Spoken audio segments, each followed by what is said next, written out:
মাঝে মধ্যে আমার সব ফালায়া কোথাও চলে যেতে ইচ্ছা করে। বদ্ধ দরজার ওপাশ থেকে বাড়ির কেউ বারবার ডাকলেও সাড়া দিতে ইচ্ছা করে না।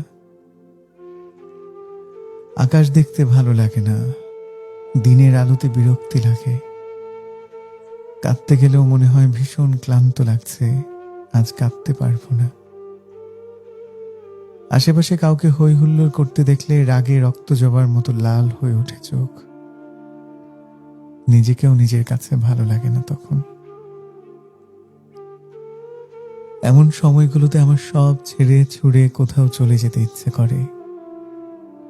আবার মাঝে মধ্যে ভীষণ আপন একমাত্র নিজের মানুষের কাছে গিয়ে চুপচাপ বসে থাকতে ইচ্ছে করে, বিনা বাক্যে। সময় কিংবা পরিস্থিতির দায়ে যদি কখনো সেই মানুষটাকেও না পাওয়া যায়, তখন মনে হয় নিজের গলাটা নিজে টিপে দেই, দম বন্ধ লাগছে লাগুক। থম মেরে বসে থাকার ঘন্টার পর ঘন্টা পেরিয়ে যাক, তবুও উঠে দাঁড়িয়ে নিজেকে একটু গুছিয়ে নিয়ে স্বাভাবিক হতে কি ভীষণ ক্লান্ত লাগে।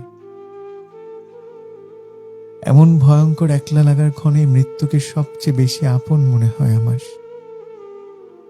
তারপর নিজেকে গুটিয়ে নিয়ে মনকে বোঝাই, বিষণ্ণতা মারিয়ে তোমাতে বাঁচতে হবে আবার।